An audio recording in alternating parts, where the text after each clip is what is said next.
This is Eric Rutan of Cannibal Corpse. You are listening to the Scars and Guitars podcast with Andrew McKay Smith. Yes, thank you so much for tuning into this conversation with Jack Frost.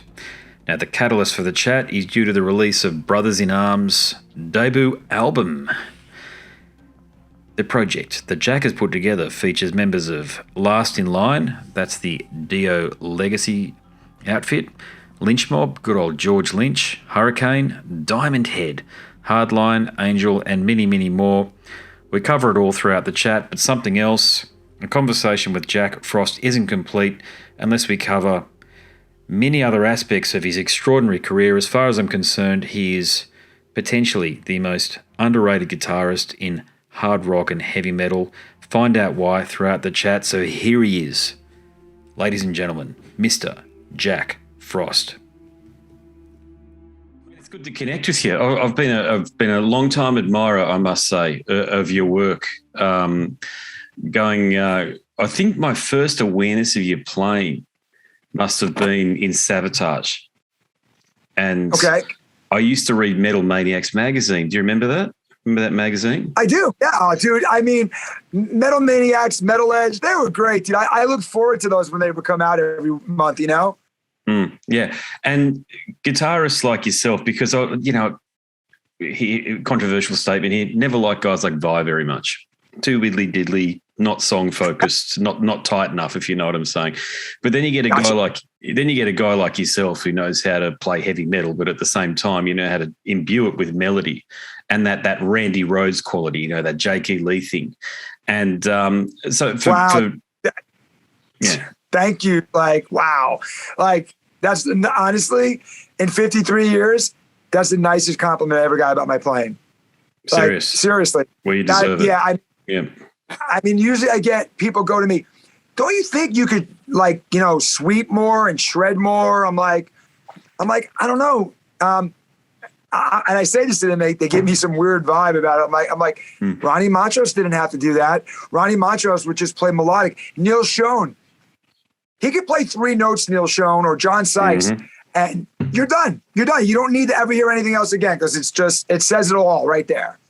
Yeah, indeed. Yeah. That's interesting. People, they try to change people's innate styles, don't they, when it comes to musicians, and they try to give you advice, whether they're record company people or other musicians tend to do it a lot too, don't they? Yeah. You know? Yeah, I mean, I don't know. I mean, dude, don't get me wrong. If I have to play fast, I do. But I don't think the widdly diddly all night long is just not my thing. It's never been my thing. I mean, don't get me wrong. I like Steve Vai, but I wasn't a huge fan of him in Whitesnake. Wasn't my thing. And, you had Sykes. And then, I mean, when Doug joined Snake, that was great. Like, he took it back to that, so. Yep, Gary Moore and guys like that, mate. They don't shred in that sense. I mean, these are the guys, aren't they? You know, Gary Moore is like, I got a little story for you. I don't know, maybe 8-9 years ago, I was at NAMM, and I was with my friend Patrick Johansson, plays drums for Yngwie forever. Yeah, and I was standing there. John Norum was standing there. A few other guys. I can't remember exactly who else was there. And we're all talking about guitar players. It's like, and we all look at each other. We go like this. Gary Moore. That's what we said. Yeah. We said, it's like, that's it. I mean, Gary Moore was like, I really think like if there wouldn't be a Vivian Campbell, and Vivian will say that, there wouldn't be a Sykes. And I think that's so great that John is such an amazing player. He still says to this day, Gary Moore, like it's all in here too, Yeah. And I've got to hand it to Yeah, I've got to hand it to Scotty Gorham as well. He's understated playing, the way that he held things together so as though Gary could go and do what he did, but then step up and to shred. Have you seen that video of them performing on the steps of the Sydney Opera House? Thin Lizzy, that is? I did. I've seen everything. It's so great. Dude, I always wait every day of my life. I'm waiting someday after all the stuff I did, the Scott call me one day and say, hey, you want to fill in for Thin Lizzy sometime? I would honestly, dude, if he ever called me for anything, I would just play rhythm guitar. I would do it for nothing because I'm such a big Thin Lizzy fan. And Scott is I mean, even the stuff he did after, like Thin Lizzy, is great. Black Star Riders, mate, great band. Yeah. But I mean, he had, what was the band he had after that? Was it? He had his own band for a while. I think so. Yeah, I'm very familiar with Black Star Riders because I've had a chat to him about it, and just killer stuff. But he's a musician's musician, a guy like Scotty, isn't he? He's, but look, so are you, and I guess we'll definitely talk about Brothers in Arms in a sec. But just on this topic, someone like yourself. Dude, it's fine. Like I have all the time you want. I'm in no rush. I love talking about this stuff. Have you ever been asked to join a Megadeth or an Aussie? That sort of thing. Has that sliding doors moment happened for you? I've had many chances to audition for stuff. I did have a chance. Oh gosh, I mean, how many years ago? I'm trying to think what year that was. I was young, man, 20 years old, and Dio was looking for a new guitar player, and I sent all my stuff in, and they really liked what I did, and at the time, they took Tracy, and Tracy fit so good at the time. But he just fits so good. Like, Tracy is a dear friend of mine, and that was one of the highlights. I mean, to me, I did join a big band. To join a band that Chris Oliva was in, to me is the same thing as joining Ozzy or joining Dio, because Chris Oliva to me is one of the unsung gods of all times. So. That was pretty much, and a lot of the bands I fill in for, playing for Joey Belladonna, playing for David Reese, I got to play all these guitar parts that these amazing guitar players played. So, I guess to me, like, the closest I ever, like, that kind of thing was probably when I sent a lot of my demo stuff to Dio, and I was one of the guys that they looked at, which was pretty cool just to even be looked at, Yeah, Tracy G, killer guitarist, overlooked. Most people don't even know. Even guitar fanatics aren't even aware that he was in. There was a guy called Tracy G in Ozzy's band. It's sad, to be honest with you. And Angry Machines is a killer album. Great record, dude. Those couple of records with Tracy were great. They were heavy. Pilsen played amazing on the bass. Really good.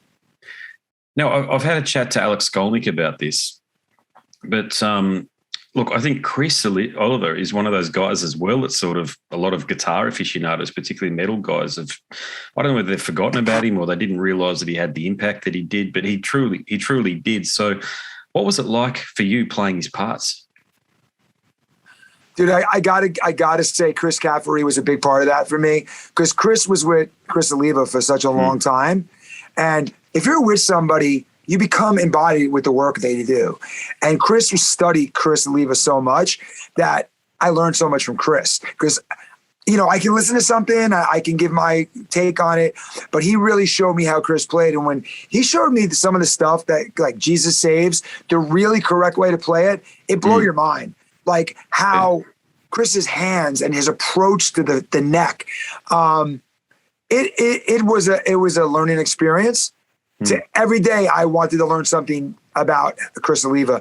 And Alex did a great job filling in. Like, dude, talk about heavy shoes to fill after Chris passed away.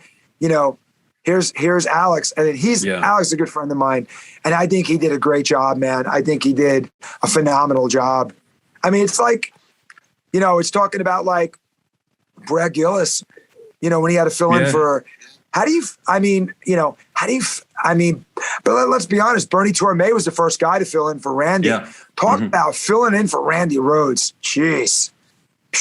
Well, you get thrown into the deep end in that scenario. Like, Bernie, I know, from what I understand, Bernie was given next to no bloody time to actually get acquainted with the material and live with it.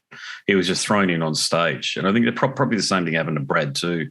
I know that happens in the Aussie camp. You get a phone call saying, hey, do you want to do this? And then nothing happens for months. And the next minute, you got a phone call saying, hey, can you get on a plane right now and travel here and play guitar or bass or whatever it might be in the group? And you're not given time to sort of, I think that's why, nothing against Blasco, why he kept it so simple as on the bass, instead of really sort of getting to groove into jam on some of that stuff. Because Bob Daisley, one of my fellow Aussies, Jesus, is there anybody better? Dude, like you got to say, not even just bass playing, lyrically, songwriting, Daisley's a different animal, like a different level of musician. You know what I mean? He just has this, man, when he walks, it's a song inside a song. And I noticed that about Daisley. And I think it's a little unfair what Lee and Daisley had to deal with for so many years. Like, he should never have touched those two records, man. There's, I don't care if you have a financial issue or you have a publishing issue. That's a piece of history right there. You don't want to rewrite history. So yeah, dude, I've been at a few times thrown into that situation where you have 3 days to learn all these songs to come out and play, or that's stressful, man. And I can't speak for people like Brad or Bernie, I mean, God rest his soul, or like guys like that got thrown into that. But I can tell you, all you can do is you have to breathe for a minute, and you have to find your way of making it work. Because can you imagine here, learn 20 songs in 3 days, and there's no music for it. Yeah. Those guys are, it's stressful, man, but you just do it. You either do it or you don't, I read somewhere, and I don't know how true this is, but I think Rob Trujillo is a stand-up guy and probably the only member of Metallica that I'd want to meet these days, to be honest with you. But he was quoted as saying that he didn't realize what he was doing when he was in the studio recording that stuff. He wasn't told what the recording sessions would end up becoming. You know that? Really? Yeah. No, I didn't know that. I've got to give him the benefit of the doubt on that, because I don't think he'd say it unless that was the case. Because, Faith No More, Mike Borden, killer drummer. These guys would not, excuse your language, fuck with the legacy of those two incredible albums on purpose, I don't think. So I think that was when, thank God, Sharon saw the light and removed those copies from market and replaced them with the real ones. Because I spoke to Andreas Kisser about this. It's not even lined up on the recording, it's moving along when you're looking at Pro Tools or what have you. It's not even lined up properly. You can hear that it's out when you listen to it. You can hear that the drums and the bass and Randy's guitar aren't on the same cadence. Well, you know better than anybody, that's a different era of recording. There was no Pro Tools back there. There was no guys didn't play to a click track. You didn't have that. When you made a mistake, you had to go on a reel to reel, cut tape.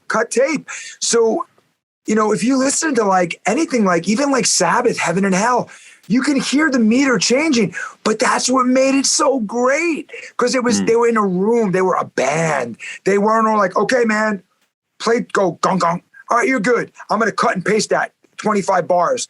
Where's the feel of that? So, you're trying to get in there, and you're hearing the click, like you're saying, and you can see that meter. It's just not, and that's not a bad thing to Daisley or Kerslake or Randy. They were dude, you're human. You can't play quarter notes for exactly 5 minutes without moving. Like, it's just the way it is.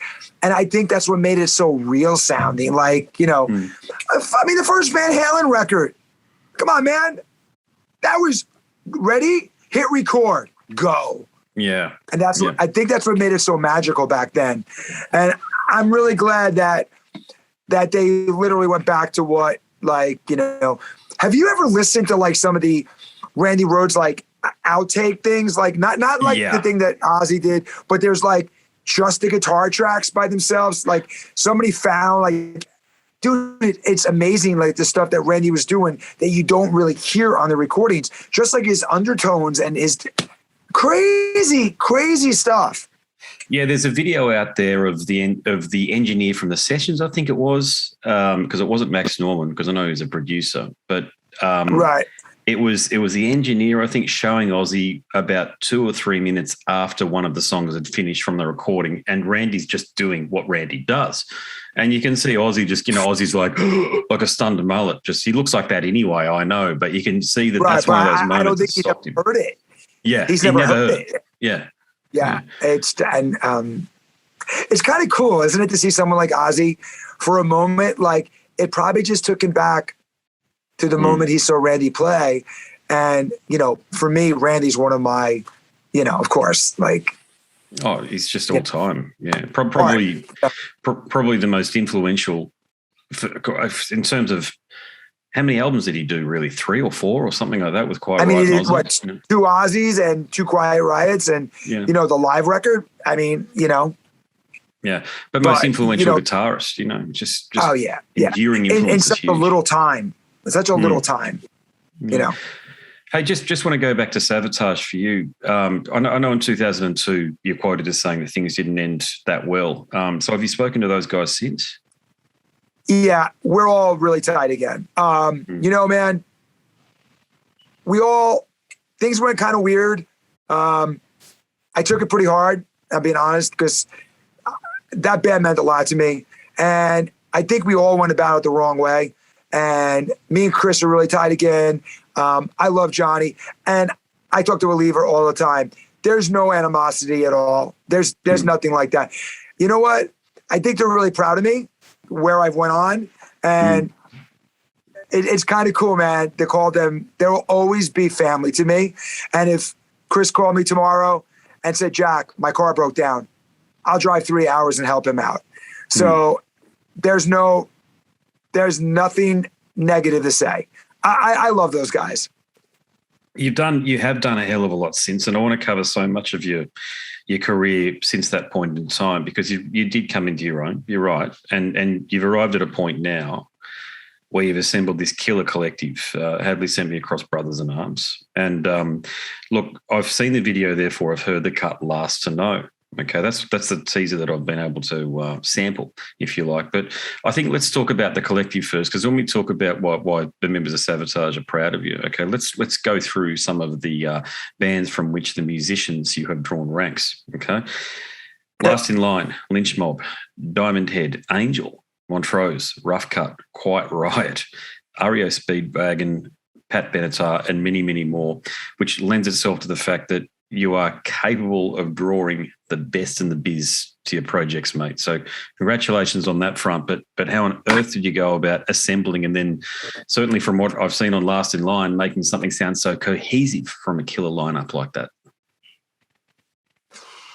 Wow, that's a pretty heavy question. Well, you know, okay. So I'll say this. People ask me this. How did you get this stuff? How did you put this together? How did you get all these guys to be involved in this? Like, I mean, dude, let's be honest. The names of bands and iconic groups that you mentioned, I'm not those guys. I wasn't in Montrose. That's, you know, I mean, Quiet Riot, #1 metal song record. I mean, first ever in the world. I mean, ever happened.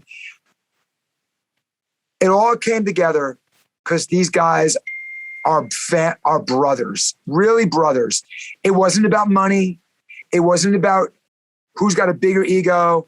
It was about guys that I personally thought were some of my favorite and greatest artists that I've always wanted to work with. I mean, I've been friends with Andrew since we were kids. Me and Keith are like East Coast buddies. I'm kind of lost for words sometimes, man, because and I got it. People don't take this the wrong way. I've done a lot of really cool stuff, but I never listen to my own music anymore. I just don't listen to my stuff. It's kind of weird. I get away from it. This is the first record that I can't believe I did. I don't even believe that's me on this record. I step back and I listen and I go, what is this? To me, this is the most specialist thing I've ever done. And it was, I know it's funny to say this, it was the easiest record I've ever made in my life. Not one ego, not one guy fighting each other about, no, this has got to be like this. Those guys are the most professional, easiest guys. And man, when I tell you, the most sweetest people to be around, that I'm going to say that to you right now. They're a blessing in my life. That's for sure. It must come down to the fact, though, that they've been there and done it, and egos get parked at the door when you take part in a session. Would you say that's true? Yeah, I mean, but you know what, dude? I also think, you know, I kind of went back this a little bit different, okay? I wanted their input. It wasn't the Jack Frost show where it's like, no, this riff must be like this. dude, Keith was a big part of this record, Keith St. John. We would go back and forth. He goes, Jay, would you mind like adding this like part a little bit longer? Sure. And he goes, I don't want to like, you know, I go, dude, no, it's great. And Andrew would call me up and go, yeah, you want me to sing over this part? I'm like, what do you think? He goes, yeah, let me see what I can come up with. That's how it was. I mean, Karl Wilcox, my drummer. And I will say he's my drummer because I will work with him for the rest of my life now. He has this swing about him, dude, because he's from the UK. He's got that John Bonham, the Cozy Powell. Those are the guys. And I think a lot of people don't realize Karl is that guy. Cozy Powell. Yeah. Amazing. Yeah, he is. Yeah. He's, and how do you think it feels to me? The guy from Diamond Head goes, well, what do you think of this? It's great, man. He's asking me. He doesn't like, dude, he's done it all. He's seen it all. Doesn't need to ask me. But that's how great these guys are. So you can tell I'm happy, right? You can tell I'm lit up about this because just the enthusiasm's coming right through the line, mate. It's so great because, you know, I haven't spoken to anybody that's been bitter. Believe me, I've done over 600 interviews at this point, and most people, except some of the younger guys, tend to be a bit sort of, oh, well, you know, we tried and this hasn't. But it's like, well, you know, you've been in the business for what? How long now? 40 years or something like that. Yeah, easy 40 years. Yeah. The enthusiasm's just you know, it's so easy to pick up, and that's so great, and that imbues the album. I'm so keen to hear the album. In fact, I'm going to hit up Hadley after this and say, look, I'd love to hear it. I won't share it. Oh, I'm really bummed out you haven't heard the album. You know, Friday we're releasing the next single. Friday, is it? Okay. Yeah. If you get a chance later, just go on our Facebook, or if you can do it right now, you should go look at the 30-second clip of Bitch is Crazy. All I can tell you is, bro, get ready. Cherry Pie meets Steve Vai era David Lee Roth meets Hot for Teacher. We went for it. We totally went back. You're gonna cry laughing. Yeah. It's funny. I had a mate over and we were just watching the Cherry Pie video the other day. And I think Warrant is one of those bands of killer musicians who often gets overlooked and I've got to say unfairly ridiculed, man. I think Janie Lane, Jesus Christ, you know, that guy was a goddamn rock star. He had his demons clearly, but you know, there's so many killer bands and artists out there that with someone like yourself tips their hat to them. I think what it also does is there are younger and impressionable YouTube viewers and listeners that then get turned onto that sort of material. So do you have a lot? Do you offer guitar lessons and do you interact with a lot of emerging guitarists? Well, for like 8 years, like the last 8 years before COVID, I was running a school of rock in New Jersey. I was a general manager and I ran all the shows and stuff. But I'm no longer doing that. Unfortunately, it took a lot of my time, and it was a full day job. You know, it was full on. And weekends too, I was getting not time to spend with my family.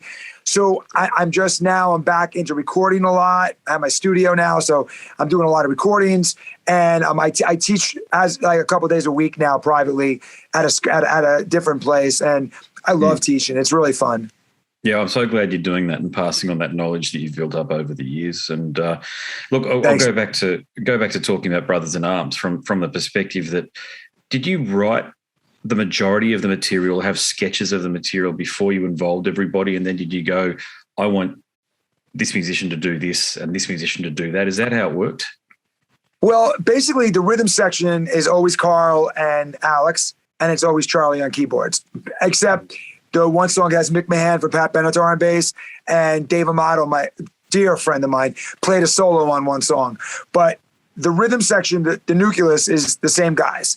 So I would come up with a riff, demo it at home, send it to Karl, we would go back and forth. And then once the music was kind of like there, I would always have an envision of somebody in my mind that was like, man, I'd love to hear Todd from Roxy Blues sing on this song, or Paul Shiratino, or, I got Steve Overland from FM. Like, he's like the second coming of, Lou Gramm to me. And so he's a really nice guy, man. He's really cool, great talent. So a lot of that I approached it that way. And then they would go, well, what are you looking for? And Yeah, that's how I had a little bit of a nucleus, but then everybody really put their parts in. Everybody wrote. There's not one songwriter on this record. And look, the other thing is that, sorry, my camera will come back on in a second. That's okay, man. Silly thing. There you are. Look, I did read in the PR blurb that you're inspired by the first Badlands record.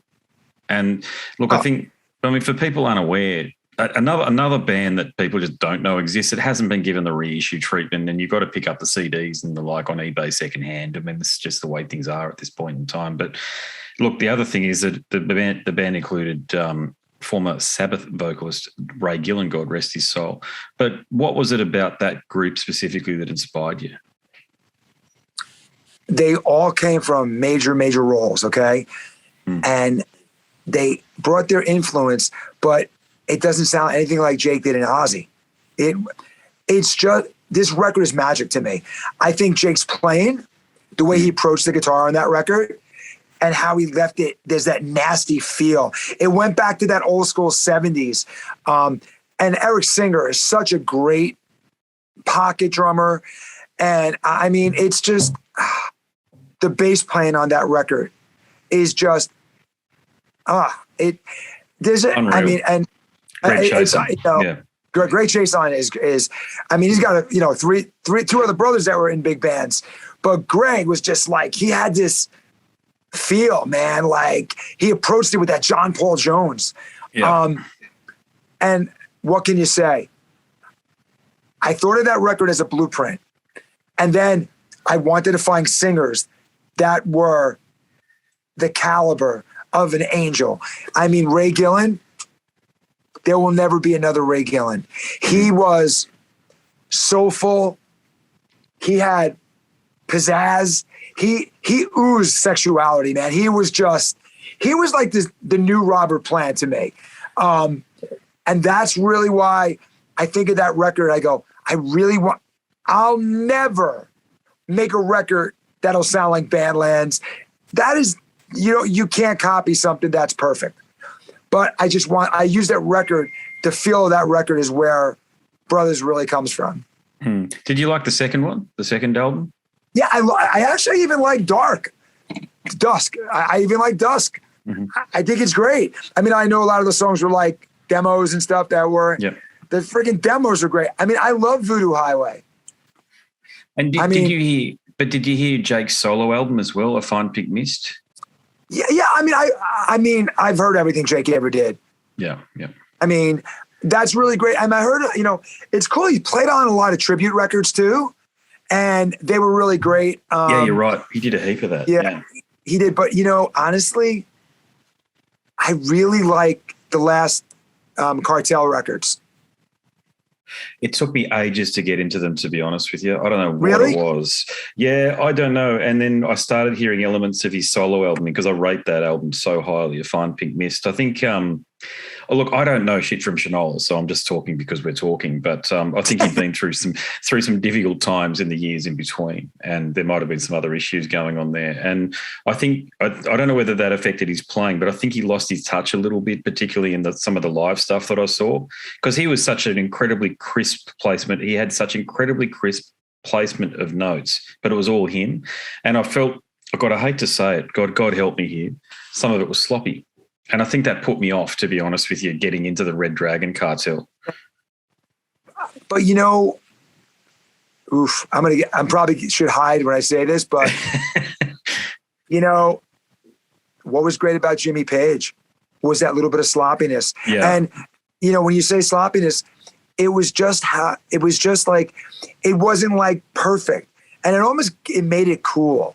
And I think with Jake, if you really listen to it, the Badlands stuff, you can hear that approach. He wanted like some of the notes with the slides. And I think some people hear those slides and they think that's sloppy. I think it's a feel thing. And I think it's playing behind the beat sometimes, and then sometimes playing ahead of the beat. Yeah. So that's really what I feel in that kind of playing. I mean, dude, I think Jake got older. And I think when he was young, you were more hungry. And maybe that's, I think he's kind of like happy in his life now.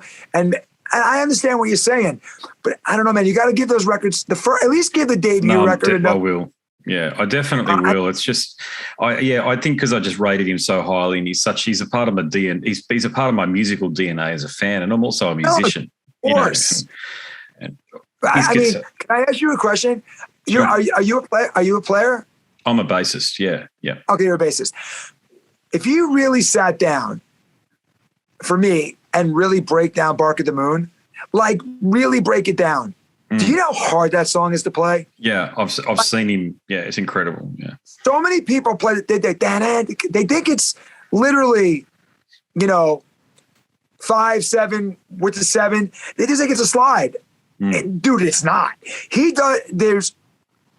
You have to sit there and really break it down. And then he uses his thumb. He has this weird, and like me, when I first started to play, I'm not a typical guitar player. I didn't learn to play like an E chord. Like most guys will play it like they'll use their first finger. I use my middle finger. I play my chords like that. And I always use my pinky for like pure power chords. Like if I did like a 3/5, I didn't use these two fingers. I used my pinky and my pointer. So it was kind of weird. And that got me learning about stretching. And that's why I think I so migrate towards Jake a lot. Yeah, you're right. I've seen him do guitar clinics where he's going, everybody plays it like this in the YouTube clips, but it's actually like this, and demonstrating that considerable technique that you just articulated there. And it's like Jaco Pastorius on the bass. There's a way to play it, then there's the way to play it, and when you hear the way to play it, it sounds like the song. There's no two ways about it. And but it's also teaching you can take it to the line, which is 90% of the song, and to the untrained ear, you probably won't pick it up. But if you want to feel it, you have to play it the way that you just described then. And I think that's where the genius comes in.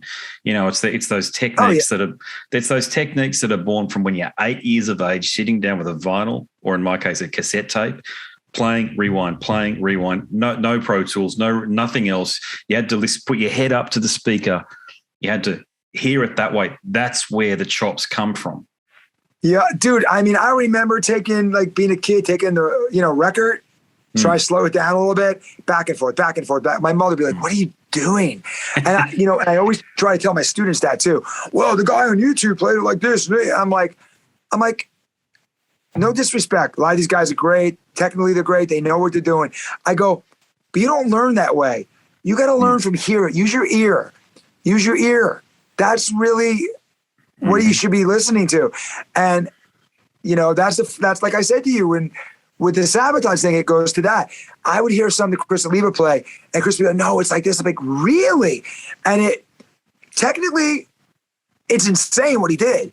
But when you listen back, you're like, "Oh, I hear it now." Like, and I hate to say you could phone stuff in. You could phone in a lot of stuff, dude. You could play play a whole Judas Priest set and get away with it. But if you really break it down, if you break down Victim of Changes or Island of Domination, listen to it. And Richie, I tell you, Richie's done a great job of copping everything. And I'm not just saying his name, I'm just saying he's a great person for really learning it to the record. Yeah, I've got to say, I'll be honest with you though, that's very sad what's going on in that camp at the moment with KK. Because KK was, the soul of that band. And I know he wants back in after he left, but what's your take on what's happening there? Well, to me, I can actually say I'm very lucky that I got to, while I was on Savatage, we toured with Priest on the Demolition tour, and we did the whole European tour, and I got to see Priest every day of my life. And KK was such a cool guy to hang out with. Very mellow, he didn't party. Those guys didn't party. We would have dinner. We would have dinner with Judas Priest. That's how they treated their bands. And KK he's rock and roll, dude. He's rock. If you really look at old pictures of Priest, come on, with the V, the sunglasses, I wish they would bring him back and let him play with Richie. Like, I don't think Richie should leave the band at all. I think Richie is the perfect person to be in that band right now. And don't get me wrong. I mean, what's his name is doing a great job from Demon. Yep.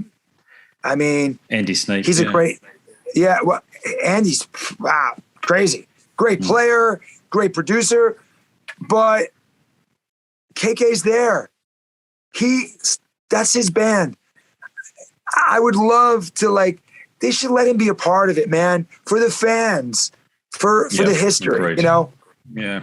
I mean, I don't know. Sometimes you have to put aside anything that's happened. And sometimes come on, man, life's too short. You're going to be sorry someday when that person's not with us anymore. Mm-hmm. I wish I did this. I wish I did that. Don't wish. I mean, the last 18 months, if it didn't teach anybody anything how the world is, it shouldn't teach you now. Say you're sorry, or, hey, don't even say you're sorry. Pick up the phone. Say, hey, man, how are you? Bury it. Bury the hatchet, man. Yeah. Yeah, well, I think so. I tell you, so I mean, you probably know David Ellefson, but God Almighty, what the hell he's gone through this last sort of 3, 4, 5 months, or whatever, is just, to be honest, it's horrific what he's gone through. Well, you know, David wrote a song on a Witches record.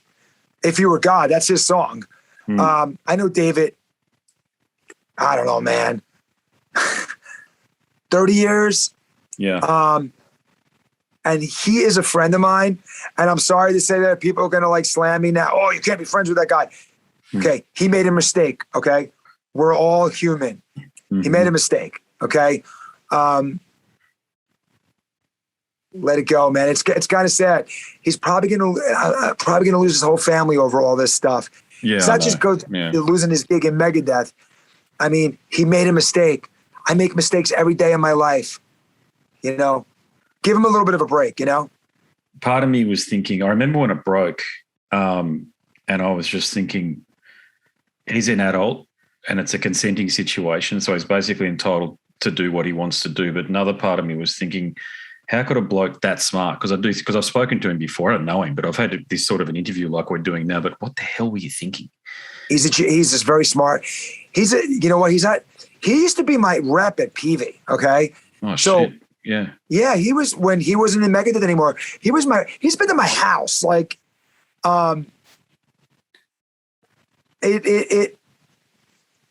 He's so well spoken. Yeah. He has his shit together.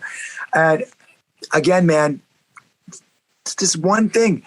I mean, you know, if she was underage, okay, you want to go crazy. I have a daughter. I get it.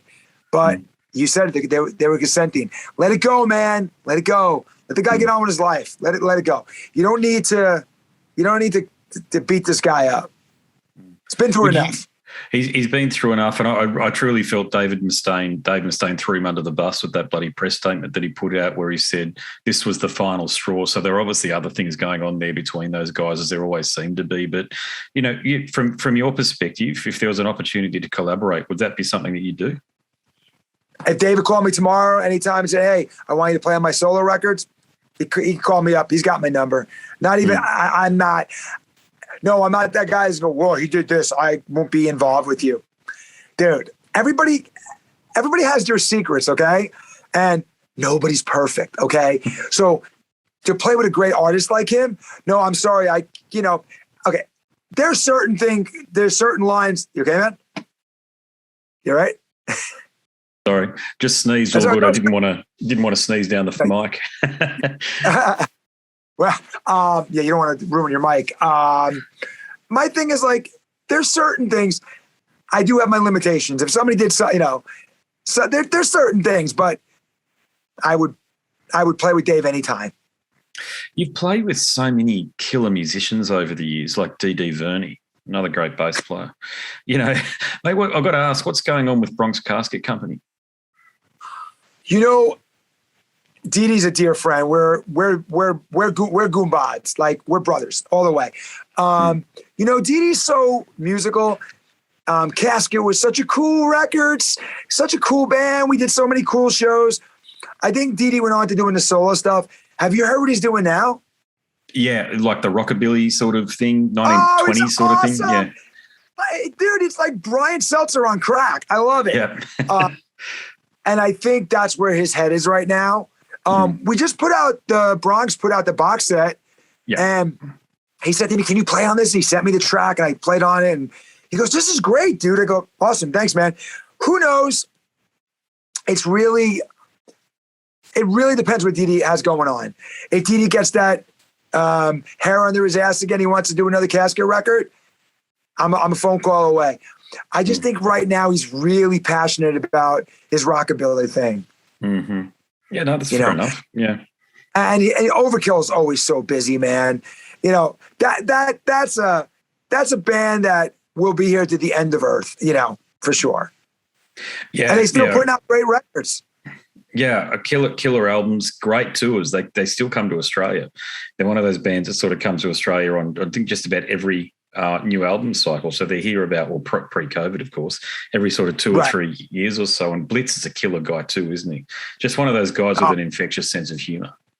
And, he's like, you know what, Frost? I just love, he's like, you're fucking crazy.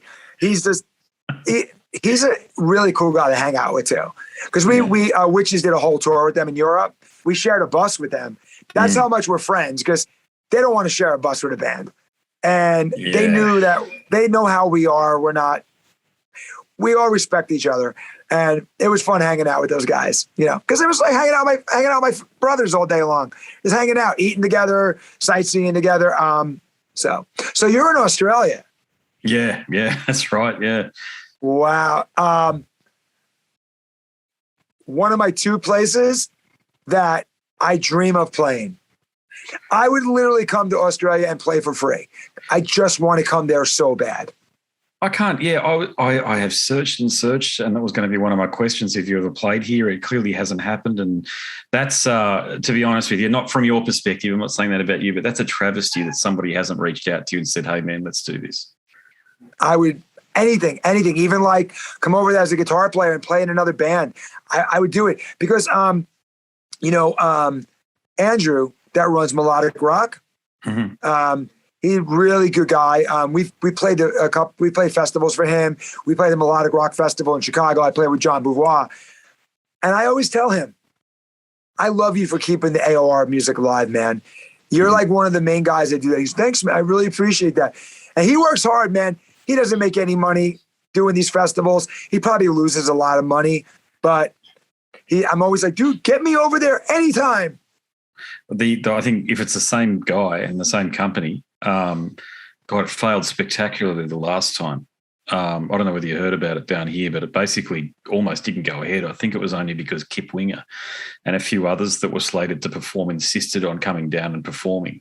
And there was a whole bunch of bands. It blew up online, so anybody can sort of go and check it out. But, mate, to your point, promotion and putting the music on for the fans, it's one of the hardest things you can do, and all you can hope for is that you don't lose. It's not about losing money because you're going to lose money. It's about losing a truckload of money. Right. He, I know he's lost a lot of money, dude. He's just a good guy. Like, it sucks because he has a passion like me and like you, and you want to see your passion go through. And you know what, dude? I've never heard him say anything like, feel bad for me. All right. I'm going to try again. And that's what he does. And I think that's awesome. I mean, you live in such a beautiful country. Oh, I have so many friends that have been there and sent me pictures. It's nice. There are parts of Sydney and Melbourne that are absolute shitholes, like most big cities these days. Yeah, like big Jersey cities and New York. We have our, I don't want to be going around Camden where I live. So. Yeah, look, where I'm in Queensland, you'd love it here, mate, because it's subtropical. This is, to be honest, where I'm from is real Australia. And, we don't, you got space to breathe. I've got the cane fields over here. It's like Florida. The equivalent, I'm sort of a blend of Florida and Hawaii, is sort of like where I am at. So that's when we went to Hawaii. I kept on getting asked, what's it like compared to where you're from? And I said, virtually the bloody same, to be honest with you. I mean, especially the Gold Coast where I'm at, which is very tourist driven, not at the moment, of course, but typically with a lot of the hotel lets, holiday lets and all of that sort of stuff. But I went to university with a lot of people from the United States as well. And a lot would come over and stay. and get visas, working visas and the like, because they're educated here. They've got an Australian education, so there's not really a lot of incentive to need to go home if you fit in here. And of course, most Americans, especially I noticed from the East Coast where you're from, which is really weird because I always thought that people from California would have more of a graft, and it's just a general thing. It's not just something I've observed, but it seems because of our shared English and Scottish and Irish heritage, I think. I think that's what it is in the north, in the northeast there, and in Australia, it's a very similar heritage that way. Family ties, similar surnames. I'm part Irish and Italian, so it's kind of like, and I noticed a lot of guys from Australia too that I've met over the years. They're kind of like, we're like East Coast people are kind of ball busters. Like we joke around a lot. We have, and it's just tongue in cheek. And I've noticed that too. It's that funny comic side that you kind of get each other. It's cool. It's very cool. Yeah, it's just something I noticed, But hey, look, Joey Belladonna and Anthrax. Did you guys? I mean, obviously, you guys are East Coast guys as well. You probably grew up not too far away from each other, but not too. Yeah, he lives in Syracuse. Yeah. So did the professional and the working relationship with him come about through your association with Mausoleum Records, or was it something else, just the fact that you're mates from way back? No, I know Joey for many years. We did a couple. I was playing in Lizzy Borden, and we did a couple shows together. And I knew they lost their guitar player, and I reached out to Joey. Said, "Hey, dude, if you ever in a bind, call me back that day." He's like, "Really? You would want to work together?" And I know Paul Crook really well. Paul's a very good friend of mine, and it just kind of. And he goes, "Well, here, I'll send you a couple of songs if you want to come up and just see how it feels." I went up there, and that was it. We just, and he's such an easy guy to work with. We were roommates on tour, like. We literally played 3 months straight with 1 day off in 3 months. And I will say this about Joey. That's not a rock star there. That guy would drive the van with us. He would load in the drums with us. He would help set up the drums. He would help set up his merch booth. Dude, that guy was never that kind of guy like, well, I'm Joey Belladonna. Nope. He was an equal, and I will always say that. And I hope people hear that about this, because that guy is in the trenches with us every day when we were on tour. True facts. Did you get to play any of the material off his first solo album? Of course. We played, dude, I had to learn like 35 songs. Anthrax songs, solo songs. We did it all. So what about Two-Faced? Did you get to play that cut? Of course, yes. How killer is that riff? It's ridiculous. It's so under. Yeah, people don't know it exists though. Dude, honestly, Joey's records are great, and unfortunately, I have to tell you, we went to Mexico, we went to Canada, and a lot of the promoters would really push. Play Anthrax, and we went out there at first playing a lot more Belladonna stuff, which I thought was great because Paul's a great songwriter. And then what happened was it would get less and less and more Anthrax songs. And then it got to the point where we were doing like 80% Anthrax songs and 20% Joey songs, which, don't get me wrong, dude, I love Anthrax. I mean, I love every era.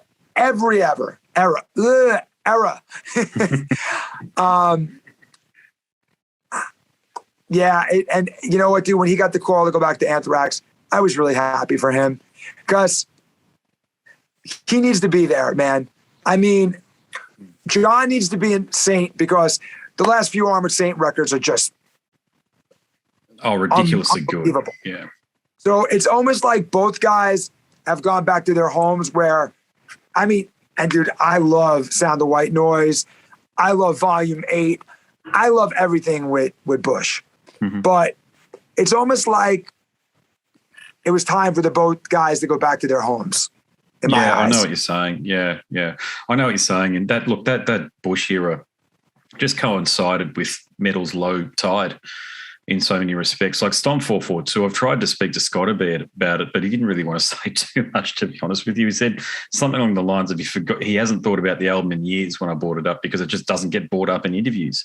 And to your point, Paul played some unreal solos on that alongside of one of the greatest, Dime. You know, and they're albums that I think casual fans, and especially some of the younger fans that are coming through, you probably noticed this with a lot of young fans.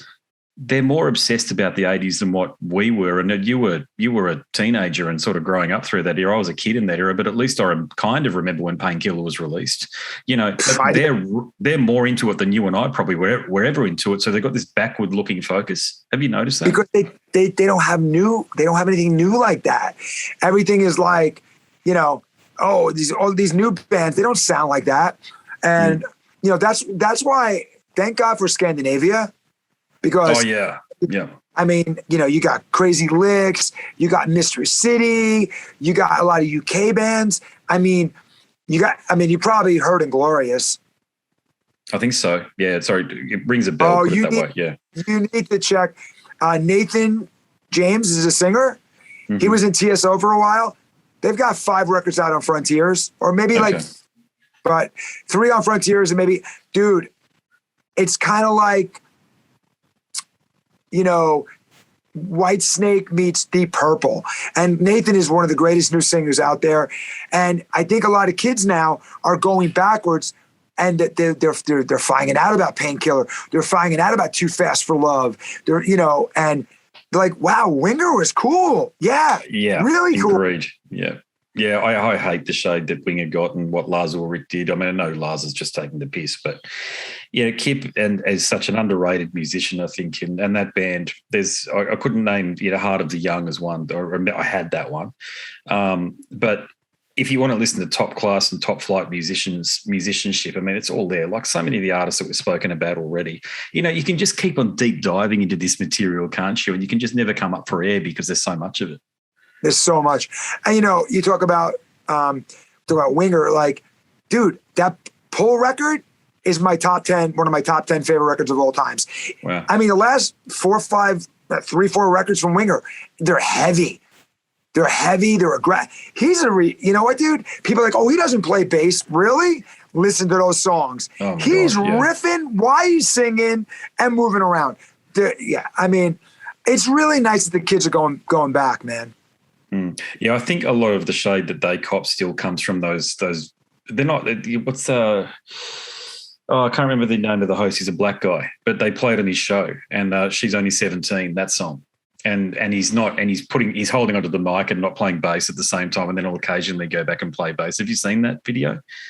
What was it? There's a black guy. I can't remember his name. He's a comedian / like a late night. We didn't get any of the late night shows and a lot of the shows that you guys got over there through the 80s and 90s. So We're only discovering them in the 90s. But what's his name? Sorry. It wasn't Arsenio Hall, right? It was. Yeah, that's the guy. It was Arsenio Hall. Yeah, on his show. Yeah, if you see that video, and I see some people sort of making some shit-ass references to that video there when they're played on there. But to me, Red Beach is just shredding, you know, just it's in the raw. It's all right there. I mean, this is what it was like. Dude. Go see Winger now. It's like a machine. Like Reb's great, dude. Reb's a great player. Yeah, I mean, killer play. But look, the other thing too is you had a few albums under the Frostbite moniker, and look, I know it's actually really hard to find anything online to listen to the albums. I think you've got to go onto YouTube from what I can see and buy old CDs. So, do you have any plans to issue a license for Spotify and Apple Music? I guess there was 3 Frostbite records. It's very different kind of music. The first record was, you know, and this is, I would like to get this into, Jeff LeBar produced the first record, and I miss him a lot. It was very sad to see him pass away, and he really helped me out in my direction. So, I just wanted to let people know. Sure. So we have 3 records out. You know, it'd be cool to do like a box set with those 3 records and have them remastered. Yeah. But you can find like Secret Admirer, and I think Carousels, you can find them. Secret Admirer is very Queensryche. It's weird. Mm-hmm. Like each record was very different. And then Carousel got really heavy. And that's where went into writing the Seven Witches. So, I mean, I'm surprised that Apple Music doesn't have any of that. But that's a good question. I will look into that because, you know, I talked to Deco. They're great. Maybe they could put a box set out of those records, you know? Yeah, I reckon so. Yeah, Deco, I was going to say that. Look, because, I mean, the other thing too is you've got 2 albums out there under the Frost moniker, and I enjoy that stuff. I've got to tell you. Sorry, this thing will come back on in a sec. That's okay, man. I've got to get this setup changed.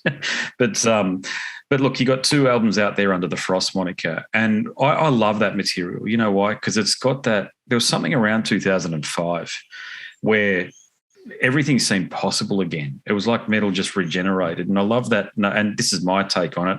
You've got a gnarly Testament meets Alice in Chains vibe because you've got those massive, chunky riffs. And I feel like I presented the different side of your songwriting. Do you agree with that? Oh, 100%. It definitely was different from Witches and Casket. And if you listen to it, there's some hints of Brothers in Arms on there. There's a couple of songs like, Out in the Cold with Terry from XYZ.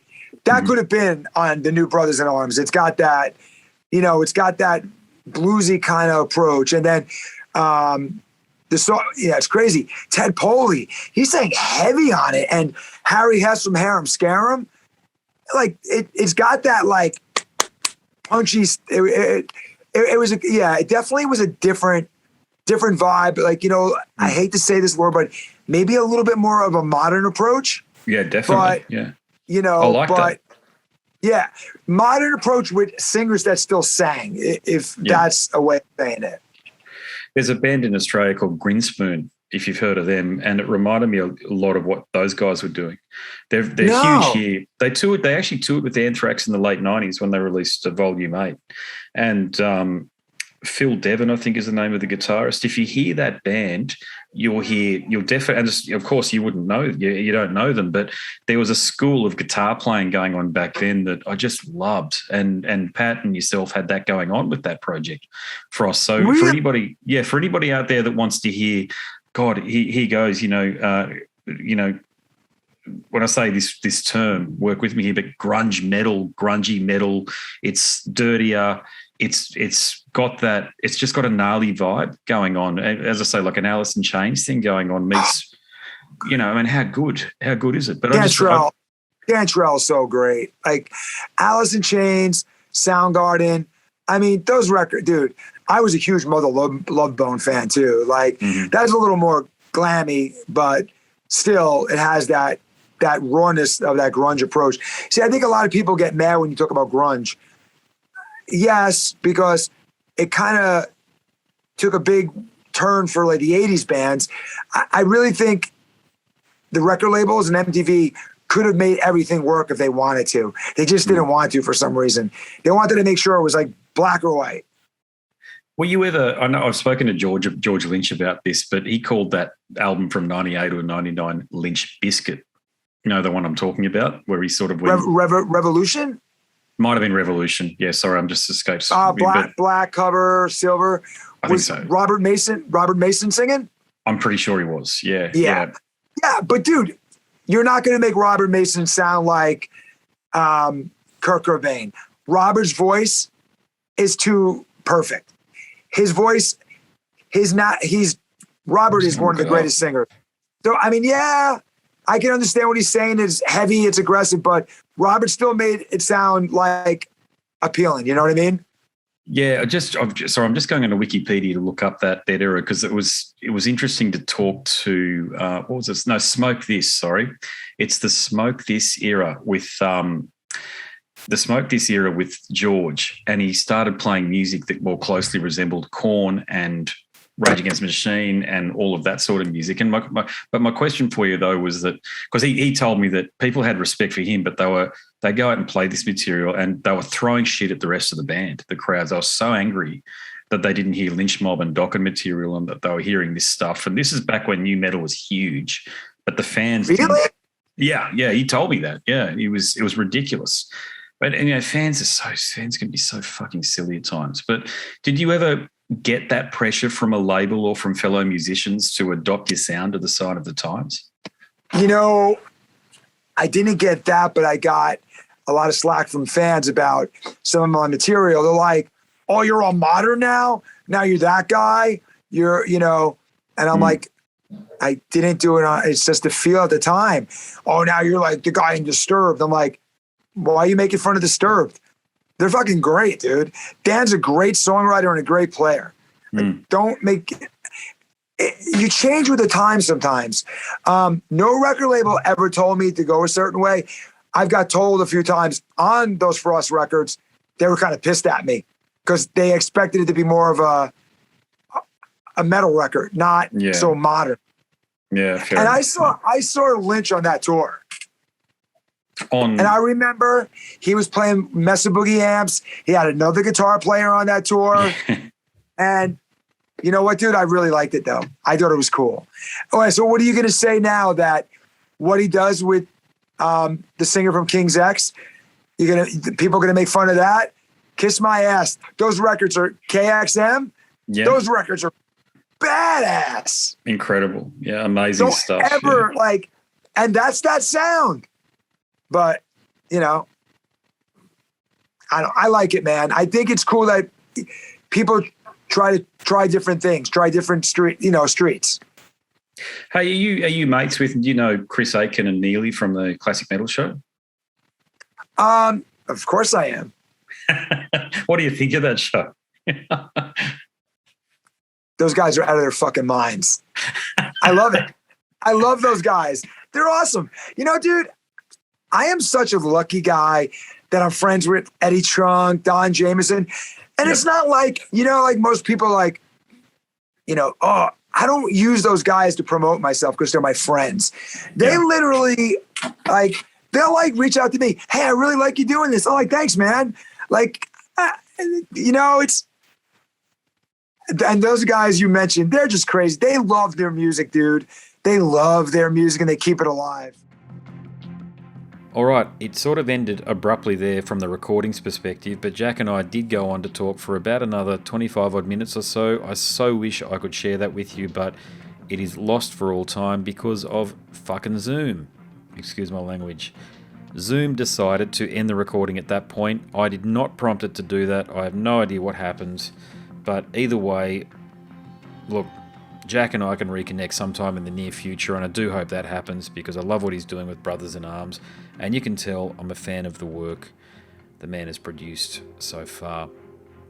So look, on that note, please like, subscribe and share, and if you like what you just heard, you can go across to scarsandguitars.com and you can hear plenty more conversations that are similar to that one. They're not just like that one. That one was quite special, wasn't it? So other conversations that are in the ballpark at the very least, and I hope you enjoy listening to them as you take a deep dive through almost, at this point, 600 episodes.